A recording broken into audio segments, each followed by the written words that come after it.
গণভোট করতে ঐকমত্য কমিশনের সুপারিশ, জুলাই সনদ বাস্তবায়নের সুপারিশমালা প্রধান উপদেষ্টার কাছে হস্তান্তর। নতুন বাংলাদেশ গড়ায় পথ দেখাবে জুলাই সনদ, আশা ডক্টর ইউনূসের। নভেম্বরের মধ্যে গণভোটের দাবি পুনঃব্যক্ত জামাতের। সিইসির সঙ্গে বৈঠক, আরপিও আবারও সংশোধন হলে লেভেল প্লেইং ফিল্ড নষ্টের শঙ্কা। জুলাই সনদের আদেশের রাষ্ট্রপতি নয় প্রধান উপদেষ্টার স্বাক্ষর চায় এনসিপি। নির্বাচনকে ঘিরে ষড়যন্ত্র করছে ফ্যাসিবাদী শক্তি, বলেছেন নাহিদ। ভোটের দিন প্রতিটি কেন্দ্রে 13 জন আনসার সদস্য দায়িত্ব পালন করবে। নির্বাচনে আগে লুট হওয়া অস্ত্র উদ্ধারের আশা স্বরাষ্ট্র উপদেষ্টার। দেখছিলেন ক্রাউন সিমেন্ট সংবাদ শিরোনাম, এবারে বিস্তারিত। জাতীয় ঐকমত্য কমিশনের সহসভাপতি ডক্টর আলী রিয়াজ বলেছেন, আদেশ জারির পর থেকে জাতীয় নির্বাচনের দিন পর্যন্ত যে কোনো সময় সরকার গণভোটের আয়োজন করতে পারে। এ বিষয়ে নির্বাচন কমিশনের সাথে দ্রুত আলোচনার তাগিদও দেওয়া হয়েছে। আলী রিয়াজ বলেন, জুলাই জাতীয় সনদ বাস্তবায়ন আদেশ জারির বিষয়টি সরকারের উপরেই ছেড়ে দিয়েছে কমিশন। আর জাতীয় সনদ 270 দিনের সুপারিশ বাস্তবায়নে ব্যর্থ হলে স্বয়ংক্রিয়ভাবেই তা সংবিধানে যুক্ত হবে। রিপোর্ট সৈয়দ আব্দুল মুহিতের। মঙ্গলবার রাষ্ট্রীয় অতিথি ভবন যমুনায় জুলাই সনদ বাস্তবায়নের সুপারিশমালা প্রধান উপদেষ্টা ডক্টর মোহাম্মদ ইউনূস সহ উপদেষ্টা পরিষদের কাছে জমা দেয় জাতীয় ঐকমত্য কমিশন। এর মধ্য দিয়ে 9 মাসের কর্মযজ্ঞ শেষ করল ঐকমত্য কমিশন। এ বিষয়ে ফরেন সার্ভিস একাডেমিতে ব্রিফিংয়ে ডক্টর আলী রিয়াজ জানান, জুলাই জাতীয় সনদ বাস্তবায়নে 48টি সুপারিশ করেছে কমিশন। যেসব সংস্কারের সুপারিশ বাস্তবায়নের বিষয় সাংবিধানিক নয়, সেগুলো অধ্যাদেশের মাধ্যমে দ্রুত বাস্তবায়ন করা যাবে। এছাড়া যেসব সুপারিশে ভিন্নমত নেই, সেগুলো দাপ্তরিক নির্দেশের মাধ্যমে দ্রুত বাস্তবায়িত হবে। জানান, জুলাই সনদ বাস্তবায়নে সংবিধান সংস্কার বিষয়ে গণভোট আয়োজনের সুপারিশ করেছে জাতীয় ঐকমত্য কমিশন। গণভোট অনুষ্ঠানের ব্যাপারে আমরা কমিশনের পক্ষ থেকে সরকারকে কোনো সুনির্দিষ্ট সময় বেঁধে দেইনি। আমরা বলেছি যে সরকার এই আদেশ জারির পর থেকে নির্বাচনের দিন পর্যন্ত যে কোনো সময়ে তারা এইটা করতে পারবেন। সেই কারণেই আমরা বলেছি এটা সরকার সিদ্ধান্ত নেবে। আমরা মৌখিকভাবে আজকেও বলে এসেছি সরকারকে যে আপনারা নির্বাচন কমিশনকে জিজ্ঞাসা করুন, তাদেরকে সিদ্ধান্ত নিতে বলুন। ডক্টর আলী রিয়াজ বলেন, আদেশ জারির ভিত্তি হবে গণ অভ্যুত্থান, তবে আদেশ জারি কে করবে তা সরকারের উপর ছেড়ে দিয়েছে কমিশন। এই আদেশটি সরকারের পক্ষ থেকে দেয়া হবে এবং এটার একটা সুস্পষ্ট সুনির্দিষ্ট বিষয় আছে, সেটি হচ্ছে জুলাই জাতীয় সনদ সংবিধান সংস্কার বাস্তবায়ন আদেশ। ফলে এটাকে ওভারআর্চিংলিও দেখার সুযোগ নেই, লিমিটেডভাবেও দেখার সুযোগ নেই। আমরা এখন যে অবস্থায় আছি সেটা এক ধরনের স্টেট অফ এক্সেপশন, সব কিছুই পুরনো বাক্সে ঢোকানো যাবে না। এনসিপি সহ যেসব দল সনদে স্বাক্ষর করেনি, কমিশনের মেয়াদের বাকি 3 দিনের মধ্যেই তারা সই করবে বলেও আশা ডক্টর আলী রিয়াজের। সৈয়দ আব্দুল মুহিত, বাংলা ভিশন, ঢাকা। প্রধান উপদেষ্টা অধ্যাপক মোহাম্মদ ইউনূস জানিয়েছেন, অতীত থেকে মুক্ত হয়ে নতুন বাংলাদেশ গড়তে চায় অন্তর্বর্তী সরকার। জুলাই সনদ সেই পথই দেখাবে। জুলাই সনদ হস্তান্তর জাতীয় ইতিহাসের বিশেষ দিন বলেও মন্তব্য করেন প্রধান উপদেষ্টা। গোলাম মঈনুল হাসানের রিপোর্ট। জুলাই আন্দোলনের মাধ্যমে ফ্যাসিস্ট সরকারের পতনের পর অনেকটা জনদাবিতে পরিণত হয় জুলাই সনদ, যেখানে জাতির জন্য একটি সুনির্দিষ্ট দিক নির্দেশনা থাকবে যা মেনে চলবে সব দল তথা সরকার। মঙ্গলবার দুপুরে প্রধান উপদেষ্টার কাছে আনুষ্ঠানিকভাবে জুলাই সনদ বাস্তবায়নের সুপারিশমালা হস্তান্তর করে জাতীয় ঐকমত্য কমিশন। এই সময় প্রধান উপদেষ্টা বলেন, জুলাই সনদ হবে জাতির ভবিষ্যৎ পথ চলার দিশা। আজকে ঐকমত্য কমিশনের পক্ষ থেকে সরকারের কাছে রিপোর্ট প্রদান করা হবে। এটি গুরুত্বপূর্ণ বৈশিষ্ট্য, বিশিষ্ট দিন জাতির ইতিহাসে। আমরা শুরু করেছিলাম অভ্যুত্থান, তারপরে সবচেয়ে গুরুত্বপূর্ণ অধ্যায় ছিল জুলাই ঘোষণা, জুলাই ঘোষণার পরে জুলাই সনদ। আজকে আরেকটি গুরুত্বপূর্ণ দিন, এই জুলাই সনদের বাস্তবায়নের প্রক্রিয়া। এটা খুব গুরুত্বপূর্ণ একটা বিষয়। আমরা এটা ঐতিহাসিক পরিবর্তন। প্রধান উপদেষ্টারও বলেন, জুলাই সনদ বাস্তবায়নের কাজ সঠিকভাবে এগিয়ে নিতে পারলে জাতি অতীত থেকে মুক্ত হবে। বাস্তবায়নের প্রক্রিয়াটা যদি আমরা সঠিকভাবে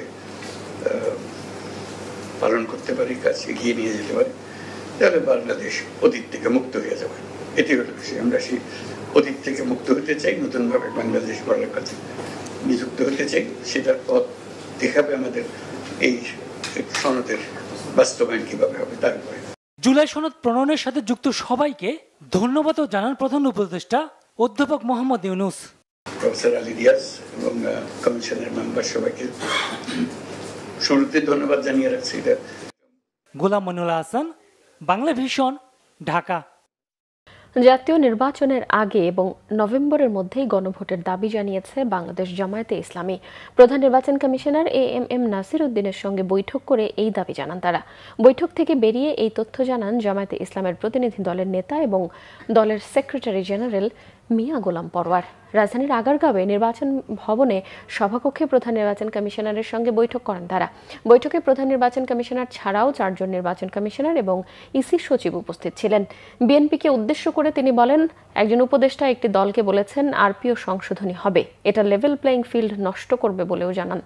ইসলামী ব্যাংক, ইবনে সিনা সহ যে সকল প্রতিষ্ঠান থেকে প্রিজাইডিং অফিসার নিয়োগের বিষয়ে বিএনপি আপত্তি দিয়েছে, জামাত সেসব প্রতিষ্ঠানের মালিক নয় বলেও দাবি করেন তিনি।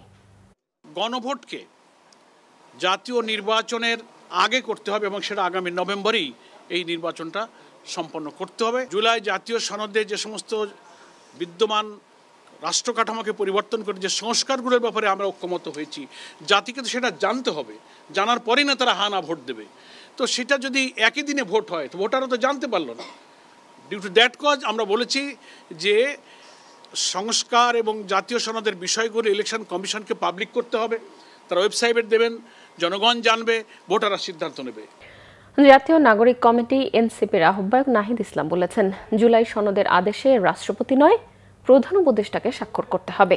তিনি জানান, এনসিপি এখন পর্যন্ত কোনো জোটে যাওয়ার সিদ্ধান্ত নেয়নি। এনসিপির বিভাগীয় প্রার্থীদের সাক্ষাৎকার গ্রহণ শেষে রাজশাহী পর্যটন মোটেল চত্বরে সাংবাদিকদের নাহিদ ইসলাম বলেন, এনসিপি একটা নতুন রাজনৈতিক শক্তি, জনগণের অনেক প্রত্যাশা দলটির কাছে। তিনি বলেন, জুলাই সনদ আদেশ বাস্তবায়নে গণভোট হবে। প্রধান উপদেষ্টা ডক্টর মোহাম্মদ ইউনূস এই আদেশে স্বাক্ষর করবেন, রাষ্ট্রপতি এই আদেশে স্বাক্ষর করতে পারবেন না। ফ্যাসিবাদী শক্তি নির্বাচনকে ঘিরে ষড়যন্ত্র করেছে বলেও মন্তব্য করেন তিনি। সংবাদ সম্মেলনে এনসিপির উত্তরাঞ্চলের মুখ্য সংগঠক সার্জিস আলম ও সিনিয়র যুগ্ম মুখ্য সংগঠক আব্দুল হাল্লান মাসুদ উপস্থিত ছিলেন। আমাদের খুবই গুরুত্বপূর্ণ একটা মৌলিক জায়গা জুলাই সনদ বা সংস্কার বিষয়ে আমরা দেখব যে কারা বাংলাদেশের পক্ষে, জনগণের পক্ষে দাঁড়াচ্ছে এবং আমাদের সাথে সহযোগিতা করছে। সে বিষয়ে, সেই জায়গা থেকে জোটের বিষয়ে বা কোনো ধরনের নির্বাচনী সমঝোতার বিষয়ে আমরা চিন্তা ভাবনা করতে পারি। কিন্তু যদি সংস্কারের বিপক্ষে কেউ দাঁড়ায়, যদি বাংলাদেশের মানুষের স্বাধীনতা, সার্বভৌমত্বের যে নতুন আকাঙ্ক্ষা তৈরি হয়েছে তার বিরুদ্ধে দাঁড়ায়, এই ধরনের কোনো শক্তির সাথে বা যাদের ইতিহাসের অনেক দায়ভার রয়েছে, এই ধরনের কোনো শক্তির সাথে আমরা জোটে যাওয়ার ক্ষেত্রে আমাদেরকে অনেকবার ভাবতে হবে। নির্বাচনের আগে অবৈধ অধিকাংশ অস্ত্রই উদ্ধার হবে বলে আশা স্বরাষ্ট্র উপদেষ্টার। তিনি বলেন, প্রতিনিয়তই অবৈধ অস্ত্র উদ্ধার করা হচ্ছে, যা অব্যাহত থাকবে। সকালে আনসার ও গ্রাম প্রতিরক্ষা ট্রাস্টের ট্রান্সপোর্ট সার্ভিসের উদ্বোধনী অনুষ্ঠান শেষে এইসব কথা বলেন তিনি। উপদেষ্টা বলেন, নির্বাচনের সময় সবথেকে বেশি নিয়োজিত থাকবে আনসার। প্রতিটি কেন্দ্রে থাকবেন 13 জন করে সদস্য। অন্যান্য বাহিনী ছাড়াও প্রিজাইডিং অফিসারের নিরাপত্তায় একজন আনসার নিয়োজিত থাকবে। নির্বাচন সুষ্ঠু করতে আনসার ব্যাটালিয়ন গুরুত্বপূর্ণ ভূমিকা পালন করবে বলেও আশা করেন স্বরাষ্ট্র উপদেষ্টা। নিরপেক্ষ নির্বাচন আয়োজনে তত্ত্বাবধায়ক সরকার ব্যবস্থায় আস্থা আছে, ব্রিটিশ কূটনীতিকদের জানিয়েছে বিএনপি। মঙ্গলবার বিকেলে গুলশান কার্যালয়ে বিএনপি মহাসচিব মির্জা ফখরুল ইসলাম আলমগীরের সাথে ঢাকায় নিযুক্ত ব্রিটিশ হাইকমিশনার সারাহ কুকের সৌজন্য সাক্ষাৎ শেষে সংবাদ সম্মেলনে এই তথ্য জানান বিএনপির স্থায়ী কমিটির সদস্য আমির খসরু মাহমুদ চৌধুরী। বলেন, তত্ত্বাবধায়ক সরকার ছাড়া যে কোনো নির্বাচনই প্রশ্নবিদ্ধ হতে পারে, তাই কূটনীতিকদের সাথে আলাপকালে এ বিষয়টি বেশি গুরুত্ব পেয়েছে। এ সময় সাংবাদিকদের প্রশ্নের জবাবে আমির খসরু মাহমুদ চৌধুরী বলেন, জুলাই সনদ বাস্তবায়নে জাতীয় নির্বাচনের আগেই গণভোটের দাবি অযৌক্তিক। একই দিনে জাতীয় নির্বাচন ও জুলাই সনদ বাস্তবায়নের গণভোটের সিদ্ধান্তে অনড় বিএনপি। তত্ত্বাবধায়ক ব্যতীত বাংলাদেশের নির্বাচন গ্রহণযোগ্য নয়। এর জন্য সমস্ত রাজনৈতিক দল ঐক্যবদ্ধভাবে তত্ত্বাবধায়কের পক্ষে বিগত বৎসরগুলোতে দাবি তুলেছে, সেটা আজকের প্রেক্ষাপটেও ভিন্ন কিছু নয়। যদিও বা আজকে একটা আমাদের ইন্টারিম গভর্নমেন্ট আছে, এটা কোনো দলীয় সরকার নয়, কিন্তু তারপর ইন্টারিম সরকারের ভিতরে যে কিছু কিছু লোক আছে যারা প্রশ্নবিদ্ধ হয়েছে, শুধু বিএনপি কর্তৃক প্রশ্নবিদ্ধ হয়নি, অন্যান্য রাজনৈতিক দলের পক্ষ থেকে প্রশ্নবিদ্ধ হয়েছে। এটা অত্যন্ত গুরুত্বপূর্ণ। যদিও এই ইন্টারিম গভর্নমেন্ট নির্বাচন পর্যন্ত অব্যাহত করবে, কিন্তু এটাকে তত্ত্বাবধায়ক সরকারের আদলে পরিচালনার বিষয়টি সামনে উঠে এসেছে। এদিকে শহীদ রাষ্ট্রপতি জিয়াউর রহমানের আদর্শে অনুপ্রাণিত হয়ে রংপুরে জাতীয় পার্টি ছেড়ে বিএনপিতে যোগ দিয়েছে দলটির শতাধিক নেতাকর্মী। নগরের গুপ্তপাড়ায় মহানগর বিএনপির আহ্বায়ক শামসুজ্জামান শামসের হাতে ফুলের শুভেচ্ছা জানিয়ে আনুষ্ঠানিকভাবেই তারা জলে যোগ দেন। নগরীর ৩৩ নম্বর ওয়ার্ডে বিভিন্ন পদে থাকা জাতীয় পার্টির এই নেতারা পদত্যাগ করে বিএনপিতে যুক্ত হন। এ সময় মহানগর বিএনপি ও সহযোগী সংগঠনের নেতাকর্মীরা উপস্থিত ছিলেন। জাতীয় ঐক্যমত্য কমিশনের ঐক্যমত্যের বদলে অনৈক্যের সুপারিশ করেছে বলে মন্তব্য করেছেন বিএনপি স্থায়ী কমিটির সদস্য সালাউদ্দিন আহমেদ। সচিবালয়ে আইন উপদেষ্টার সাথে সাক্ষাৎ শেষে সাংবাদিকদের তিনি এসব কথা বলেন। সালাউদ্দিন আহমেদ বলেন, রাজনৈতিক দলের সুপারিশ না মেনেই আরপিও সংশোধন হয়েছে। জোটভুক্ত হলেও রাজনৈতিক দলগুলোকে নিজের প্রতীকে নির্বাচন করতে হবে, এটির সাথে একমত নয় বিএনপি। এ বিষয়ে আইন উপদেষ্টা আলোচনা করবেন বলে আশ্বস্ত করেছেন বিএনপি স্থায়ী কমিটির এই সদস্য। তিনি বলেন, অনেক বিষয়ে ঐক্যমত্য না হলেও জুলাই সনদে সেগুলো যুক্ত করেছে কমিশন। তিনি বলেন, কার্যক্রমে মনে হচ্ছে জাতীয় ঐক্যমত্য কমিশন ঐক্যমত্যের বদলে অনেকেরই সুপারিশ করেছে। নির্বাচন প্রসঙ্গে তিনি আরো বলেন, সঠিক সময় নির্বাচনের ব্যাপারে কোনো রাজনৈতিক দলের দ্বিমত নেই, নির্ধারিত সময়ে নির্বাচন হতে হবে বলেও উল্লেখ করেন তিনি। সালাউদ্দিন আহমেদ বলেন, ২৭০ দিনের মধ্যে জুলাই সনদ সংবিধানে যুক্ত হয়ে যাবে, এই প্রস্তাব হাস্যকর। তিনি বলেন, ঐক্যমত্য কমিশন কিছু সুপারিশ দিয়ে নিষ্কৃতি পেতে চেয়েছে বলেও মনে করেন তিনি। রাজধানীর সায়েন্স ল্যাবে সড়কে অবস্থান নেওয়াকে কেন্দ্র করে আইডিয়াল কলেজের শিক্ষার্থীদের সঙ্গে পুলিশের সংঘর্ষ হয়েছে। দুপুরে সায়েন্স ল্যাব এলাকায় ধাওয়া পাল্টা ধাওয়া ও ইট পাটকেল নিক্ষেপের এক পর্যায়ে পরিস্থিতি নিয়ন্ত্রণে আনতে পুলিশ সাউন্ড গ্রেনেড নিক্ষেপ করে। তবে বর্তমানে পুরো এলাকার পরিস্থিতি শান্ত রয়েছে। প্রত্যক্ষদর্শীরা জানিয়েছে, সড়কে অবস্থান নেওয়াকে কেন্দ্র করে পুলিশ শিক্ষার্থীদের মধ্যে উত্তেজনা তৈরি হয়। এক পর্যায়ে শিক্ষার্থীরা পুলিশের ওপর চড়াও হলে ধাওয়া পাল্টা ধাওয়া শুরু হয়। এ সময় ইটপাটকেল নিক্ষেপ হয়। পরিস্থিতি নিয়ন্ত্রণে আনতে পুলিশ সাউন্ড গ্রেনেড ছোড়ে, এতে পুরো এলাকা জুড়ে আতঙ্ক ছড়িয়ে পড়ে। টঙ্গী টিএনটি বাজার জামে মসজিদের খতিব মোহাম্মদ মেহবুল্লাহ মিয়াজির অপহরণ সংক্রান্ত ঘটনাটি প্রকৃতপক্ষে অপহরণ নয়, এমন তথ্য দিয়েছে গাজীপুর মেট্রোপলিটন পুলিশ জিএমপি। তদন্তে উঠে এসেছে, তিনি স্বেচ্ছায় নিজ বাসা ছেড়ে একাই পঞ্চগড় গিয়েছিলেন। দুপুরে এক প্রেস ব্রিফিংয়ে জিএমপির অতিরিক্ত পুলিশ কমিশনার মোহাম্মদ তাহেরুল হক চৌহান জানিয়েছেন, গত ২৪ অক্টোবর মামলার অভিযোগ করা হয় অজ্ঞাত ৪ থেকে ৫ জন ব্যক্তি অ্যাম্বুলেন্সে করে খতিবকে অপহরণ করেছে, কিন্তু ওই সময় এলাকায় কোনো অ্যাম্বুলেন্স চলাচলের প্রমাণ সিসিটিভি ফুটেজে পাওয়া যায়নি। ২২ অক্টোবর সকালে মেহবুল্লাহ মিয়াজি নিজ বাসা থেকে হাঁটতে বের হয়ে মাঝুখান ও মীরের বাজার ও ভোগড়া বাইপাস হয়ে ঢাকার গাবতলীতে পৌঁছান। পরে তিনি শ্যামলী পরিবহনের বাসে পঞ্চগড়ের টিকিট কেটে যাত্রা শুরু করেন। যাত্রাপথে বগুড়ার শেরপুর থানায় একটি হোটেলে নামাজের জন্য নেমে আবার বাসে ওঠেন, এমন দৃশ্য সিসিটিভির ফুটেজে ধরা পড়ে। উনি শারীরিক অক্ষমতাকে দায়ী করেন যে আমার শারীরিক কিছু সমস্যার কারণে, মানসিক কিছু সমস্যার কারণে আমি এই ঘটনাটা করেছি। কিন্তু স্টিল আমরা মনে করি জিনিসটা অবস্কিউর, এখানে কারো ইন্ধন আছে কি নাই এটা আমাদের কাছে স্পষ্ট না। এই বিষয়গুলি পরবর্তীতে আপনাদেরকে স্পষ্ট করা হবে এবং যে সমস্ত প্রচলিত আইনে যেই প্রসিকিউশন প্রয়োজন আমরা এই অনুযায়ী তার বিরুদ্ধে অথবা আরও যদি কেউ যদি এটার মধ্যে থাকে ব্যবস্থা নেওয়া হবে। গোপালগঞ্জের টঙ্গীপাড়ায় জনগণের ওপর আওয়ামী লীগের কোনো আস্থা ও বিশ্বাস ছিল না বলেছেন স্বেচ্ছাসেবক দলের সভাপতি এস.এম. জিলানী। দুপুরে টঙ্গীপাড়া উপজেলার পাটগাতি বাজারে যুব দলের ৪৭তম প্রতিষ্ঠাবার্ষিকী উপলক্ষে যুব সমাবেশে যোগ দিয়ে তিনি এসব কথা বলেন। এ সময় জিলানী বলেন, আওয়ামী লীগের বিশ্বাস থাকা উচিত এই অঞ্চলের মানুষ ভোট কেন্দ্রে গিয়ে নৌকা মার্কায় ভোট দেবে, কিন্তু আওয়ামী লীগের কোনো আস্থা ছিল না বলেই অন্য কোনো প্রার্থীকে এখানে নির্বাচনের সুযোগ দেয়া হয়নি। ভৈরব জেলার বাস্তবায়নের দাবিতে রেল স্টেশনে অবরোধ কর্মসূচি পালনের সময় পাথর নিক্ষেপ করে ট্রেনের ইঞ্জিন ও 2টি বগির ক্ষয়ক্ষতি হওয়ায় 3 জনকে গ্রেফতার করা হয়েছে। ভৈরব রেলওয়ে স্টেশনের মাস্টার ইউসুফ বাদী হয়ে সোমবার রাতে একটি মামলা করেছেন রেলওয়ে থানায়। মামলার এজাহারে বলা হয়, রাতে ভৈরব রেলওয়ে স্টেশনের মাস্টার মোহাম্মদ ইউসুফ বাদী হয়ে থানায় অজ্ঞাত 150 জনের বিরুদ্ধে মামলা করার পর 3 জনকে গ্রেফতার করে। তাদের 3 জনের বাড়ি রেল স্টেশন সংলগ্ন পঞ্চবটি এলাকায়। পুলিশ জানায়, গতকাল সকালে ভৈরবে 65 ৬৫তম জেলা করার দাবিতে ব্যানার ফেস্টুন নিয়ে পল্লী জাগরণী সংঘ নামের একটি স্থানীয় সংগঠনের সদস্যরা রেল স্টেশন অবরোধ করে। এ সময় আন্দোলনকারীরা ঢাকা চট্টগ্রাম, ঢাকা সিলেট ও ভৈরব কিশোরগঞ্জ ময়মনসিংহ রেলপথটি আটকে রাখে। এ সময় আন্দোলনকারীদের ট্রেনের ইঞ্জিন থেকে নেমে যেতে বললেও পুলিশের সাথে তাদের বাকবিতণ্ডা শুরু হয়। এক পর্যায়ে ট্রেনটি লক্ষ্য করে পাথর ছোড়ে বিক্ষোভকারীদের একটি অংশ। এতে ট্রেনের ইঞ্জিন, কোচের লুকিং গ্লাস, একটি হেডলাইট, একটি সাইড গ্লাস, গার্ড রুমের একটি গ্লাস ও খাবার বগির একটি গ্লাসের ক্ষতি হয়। এই ঘটনায় রাতেই থানায় মামলা হলে ৩ জনকে আটক করে পুলিশ। এই ঘটনার সাথে জড়িত বাকি অপরাধীদেরকেও গ্রেফতারের চেষ্টা চলছে বলে জানিয়েছে পুলিশ। রাজধানীর কুলিল বিশ্ব রোড থেকে নারায়ণগঞ্জের রূপগঞ্জের শীতলক্ষার ওপর কাঞ্চন ব্রিজ পর্যন্ত ৩০০ ফুট সড়কে ৩৬ জুলাই এক্সপ্রেসওয়ের ১২ কিলোমিটারে প্রায়ই ঘটছে দুর্ঘটনা। এই কারণের হিসেবে বলা হচ্ছে ট্রাফিক ও হাইওয়ে পুলিশের সদস্য কম হওয়া, সিগন্যালের বাতির এলোমেলো নির্দেশনা, পথচারী পারাপারে পর্যাপ্ত ফুট ওভার ব্রিজ না থাকা। প্রতিনিধি খলিল শিকদারের পাঠানো তথ্য ছবিতে প্রতিবেদন। ক্রমেই অনিরাপদ হয়ে উঠছে পূর্বাঞ্চলের ৩০০ ফুট সড়কের ৩৬ জুলাই এক্সপ্রেসওয়ে। বেপরোয়া গতির যানবাহন নিয়ন্ত্রণে হিমশিম খাচ্ছে আইন শৃঙ্খলা বাহিনী। নেই পর্যাপ্ত ফুটওভার ব্রিজ, জেব্রা ক্রসিং ও ট্রাফিক ব্যবস্থাপনা।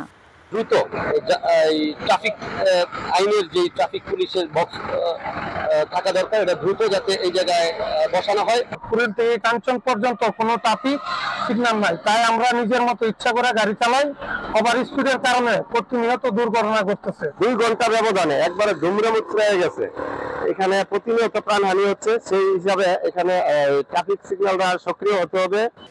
যানবাহনের গতি নিয়ন্ত্রণে রাখতে চেকপোস্ট বসিয়ে আইন ভঙ্গকারীদের বিরুদ্ধে জরিমানা ও মামলা দেয়া হলেও তেমন কাজ হচ্ছে না।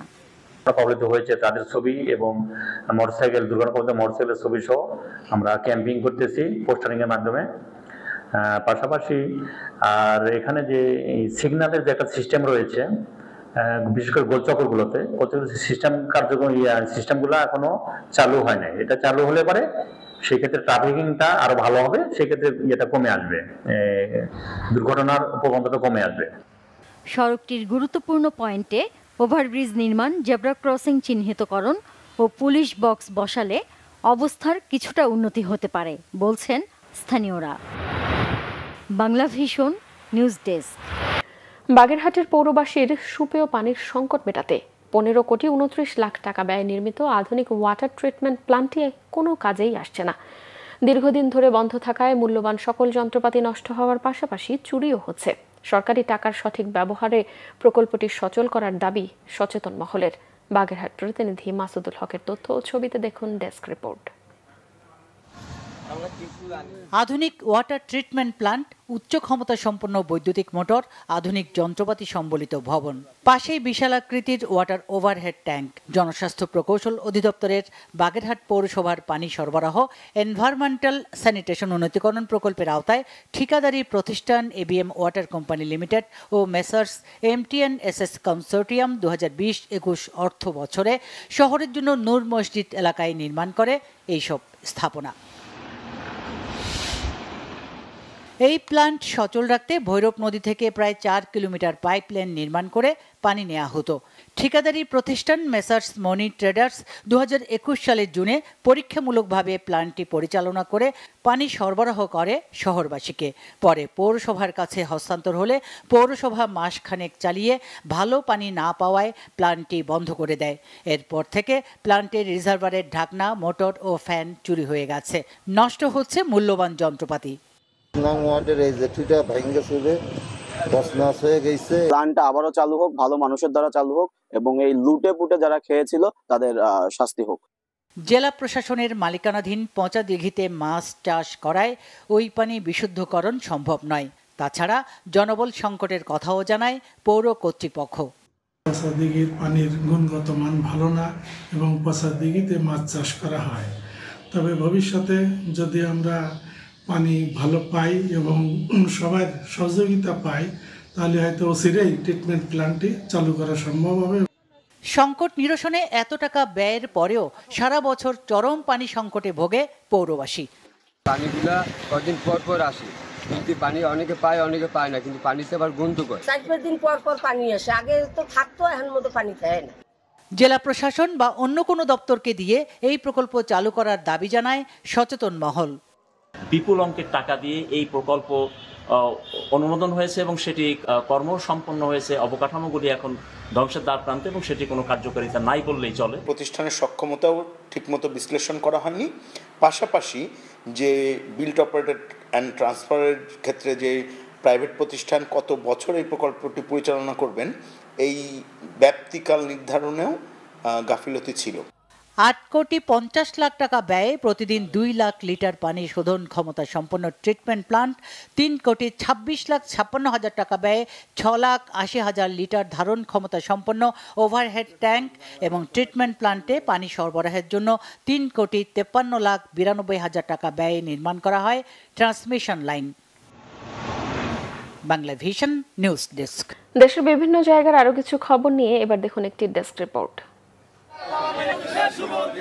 বিএনপির যুগ্ম মহাসচিব অ্যাডভোকেট আব্দুল সালাম আজাদ বলেছেন, ফ্যাসিস্ট শেখ হাসিনা জনগণকে তথাকথিত উন্নয়নের রাজনীতি দেখিয়েছে, কিন্তু পতিত সেই রাজনীতির ভিত্তি ছিল দুর্নীতি, দুঃশাসন ও দুর্বৃত্তায়ন।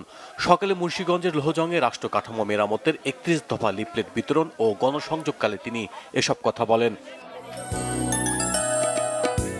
বিএনপির কেন্দ্রীয় নির্বাহী কমিটির স্বেচ্ছাসেবক বিষয়ক সম্পাদক শরাফত আলী সপু বলেছেন, ঐক্যবদ্ধ না থাকলে কারোই রাজনীতির অস্তিত্ব থাকবে না। সকালে মুন্সিগঞ্জের শ্রীনগরে যুবদলের 47তম প্রতিষ্ঠা বার্ষিকী উপলক্ষে র্যালি ও পথসভা শেষে তিনি একথা বলেন।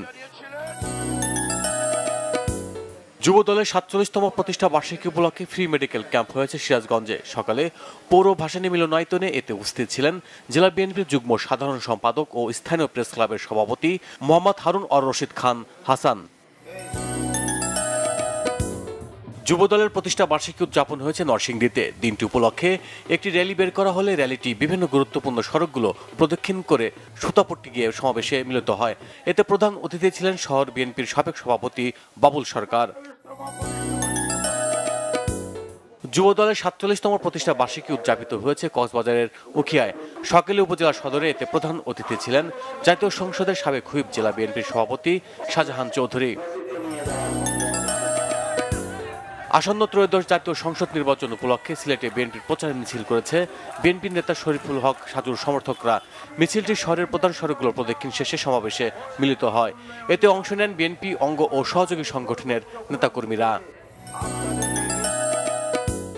ইউপিডিএফ খাগড়াছড়িতে আবারও অস্থিতিশীল পরিবেশ তৈরির চেষ্টা করছে এমন অভিযোগে সংবাদ সম্মেলন করেছে পার্বত্য চট্টগ্রাম নাগরিক পরিষদ। সকালে স্থানীয় প্রেস ক্লাবের সম্মেলন কক্ষে এতে বক্তব্য রাখেন নাগরিক পরিষদের কেন্দ্র সাধারণ সম্পাদক মোহাম্মদ আলমগীর কবির। মেডিকেল কলেজ রপ্তানি প্রক্রিয়াকরণ অঞ্চল, পাবলিক বিশ্ববিদ্যালয় সহ বন্ধ বিমানবন্দর পুনরায় চালুর দাবিতে মানববন্ধন হয়েছে ঠাকুরগাঁওয়ে।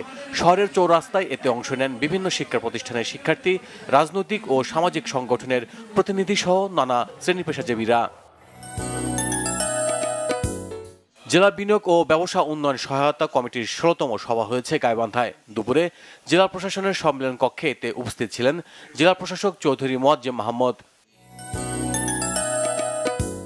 খরা সহিষ্ণু ও উচ্চ ফলনশীল জাতের ব্রি ধান 103-এর মাঠ দিবস হয়েছে রংপুরের মিঠাপুকুরে। সকালে এতে উপস্থিত ছিলেন রংপুর কৃষি সম্প্রসারণ অধিদপ্তরের অতিরিক্ত পরিচালক সিরাজুল ইসলাম, গাজীপুর ধান গবেষণা ইনস্টিটিউটের প্রধান বৈজ্ঞানিক কর্মকর্তা সহ অন্যরা। উপকূলীয় নদ নদী, চায়না দুয়ারি জাল সহ ক্ষতিকর জাল নিষিদ্ধের দাবিতে মানববন্ধন হয়েছে সাতক্ষীরার শ্যামনগরে। সকালে উপজেলা পরিষদ চত্বরে এতে অংশ নেন পরিবেশ কর্মী সহ বিভিন্ন সংগঠনের নেতাকর্মীরা। Bangla vision news desk. সংবাদ শেষ করব ক্রাউন 7 শিরোনামগুলো আরো একবার জানিয়ে। গণভোট করতে ঐক্যমত্য কমিশনের সুপারিশ, জুলাই সনদ বাস্তবায়নের সুপারিশমালা প্রধান উপদেষ্টার কাছে হস্তান্তর। নতুন বাংলাদেশ গড়ার পথ দেখাবে জুলাই সনদ, আশা ডক্টর ইউনূসের। নভেম্বরের মধ্যে গণভোটের দাবি পুনঃব্যক্ত জামাতের, সিইসির সঙ্গে বৈঠক। আরপিও আবারও সংশোধন হলে লেভেল প্লেইং ফিল্ড নষ্টের শঙ্কা। জুলাই সনদের আদেশে রাষ্ট্রপতি নয়, প্রধান উপদেষ্টার স্বাক্ষর চায় এনসিপি। নির্বাচনকে ঘিরে ষড়যন্ত্র করছে ফ্যাসিবাদী শক্তি, বলেছেন নাহিদ। ভোটের দিন প্রতিটি কেন্দ্রে 13 জন আনসার সদস্য দায়িত্ব পালন করবে। নির্বাচনে আগে লুট হওয়া অস্ত্র উদ্ধারের আশা স্বরাষ্ট্র উপদেষ্টার। দর্শক, এই ছিল এখনকার মতো। পরের সংবাদ সন্ধ্যা 7:30টায় দেখার আমন্ত্রণ রইল। এছাড়াও বাংলাভিশন সংবাদ ও সংবাদ সংশ্লিষ্ট অনুষ্ঠান দেখতে ভিজিট করুন www.bvnews24.com ও facebook.com/banglavishnnews এবং সাবস্ক্রাইব করুন youtube.com/banglavishnnews। এতক্ষণ সঙ্গে থাকায় ধন্যবাদ সবাইকে।